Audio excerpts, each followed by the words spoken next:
Hi, good morning. Welcome to Somatri's New Year vlog. Happy New Year, everyone. দেখতে পাচ্ছ সকাল সকাল পুরো ফ্রেশ হয়ে গেছি, পুজো করে নিয়েছি বাড়িতে। এবার নিউ ইয়ারে তো বাইরেও পুজো দিতে যাব, মা চঞ্চলা মন্দিরে পুজো দিয়ে আজকে নিউ ইয়ারটা শুরু করব। এদিকে বর আমি বেরিয়ে পড়েছি মা চঞ্চলা মন্দিরে পুজো দিতে। আর আজকে নিউ ইয়ারটা যাতে ভালো কাটে তার জন্য বরের সাথেই চলে এসেছি পুজো দিতে। প্রত্যেক জায়গায় বরের সাথেই যাই, বাট আজকেও চলে এসেছি নিউ ইয়ারটা বরের সাথে পুজো দিতে। দেখতে পাচ্ছ বড় ব্লগে ইনভলভ হয়ে গেছে, পুজো কমপ্লিট।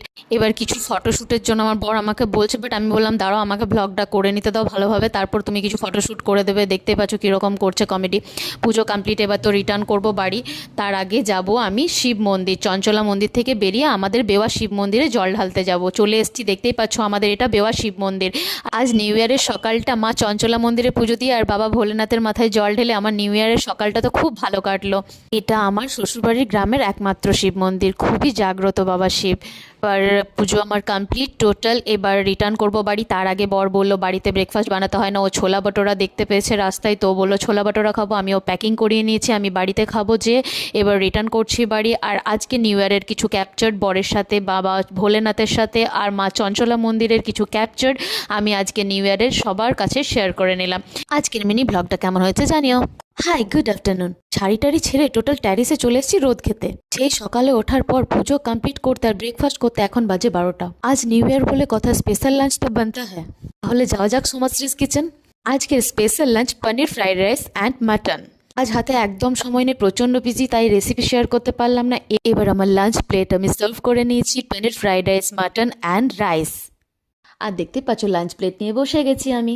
পনির ফ্রাইড রাইস আর মাটন আমার তো খুবই ফেভারিট। তাহলে দেখে নি কেমন খেতে হয়েছে টেস্টটা। ফ্রাইড রাইস তো টেস্ট করলাম, খুবই ব্যাপক হয়েছে খেতে, খুবই স্পাইসি। আর মাটনটা ওফ, ও মাই গড, ব্যাপক। আমার তো টোটাল লাঞ্চ কমপ্লিট। এবার ট্যারিসে চলে যাবো একটু রোদ খেতে, তারপর বরের সাথে নাইট আউটিংয়ে বেরোতে হবে। নিউ ইয়ারের আউটিং বলে কথা, মিস করা যাবে না, রেডি হতে হবে। Tata. Hi, good evening, welcome to Somashree's new year vlog. দেখতেই পাচ্ছ আমি আমার বর রেডি হয়ে বেরিয়ে পড়েছি আর আমরা চলে এসেছি ইএফসি রেস্টুরেন্টে।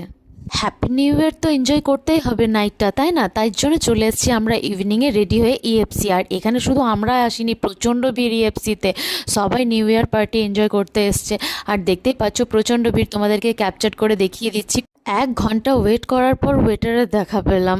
প্রচণ্ড ভিড়, তাই ওয়েটারও প্রচণ্ড বিজি। তাড়াতাড়ি অর্ডার করে ফেললাম cheese corn sandwich and hot coffee. অর্ডারটা আসতে তো লেট হবে, তাই আমি আমার বরকে বললাম আমি আমার ব্লগের জন্য একটু শ্যুট করে নিচ্ছি। আমার বর তো অর্ডারের জন্য বোরিং হয়ে গেছে, এখনো পর্যন্ত অর্ডার আসেনি। ওই দেখো বলতে বলতে অর্ডার চলে এসেছে, কি খুশি। টোটাল 1 ঘন্টা ওয়েট করার পর কফি আর স্ন্যাক্সটা পেলো ফাইনালি। ও খেতেও ব্যস্ত হয়ে পড়ে।